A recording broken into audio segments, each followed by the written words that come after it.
தெலங்கானுவின் சிமாங்கோக் எண்ணெய் துரபண மேடைக்கு அருகே ஒதுங்கிய பேய் கப்பல் மீதான பரிசோதனையில் அதில் ஆபத்தான ரசாயனங்களோ அல்லது மனித உடல்களோ எதுவும் கண்டறியப்படவில்லை என கிமாமான் கடல்சார் மண்டல இயக்குனர் அப்துல் ஹலீம் அம்சா தெரிவித்தார்.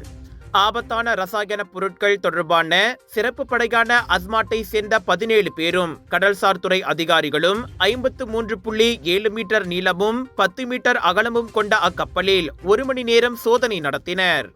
உயர் தொழில்நுட்ப வாயு கண்டறிதல் கருவிகளை பயன்படுத்தி சோதனையிட்டதில் முதலில் இருந்த துர்நாற்றம் உண்மையில் குளிர்சாதன பெட்டியில் இருந்த மூலப்பொருட்களில் இருந்து வந்தது என அவர்கள் கண்டுபிடித்தனர்.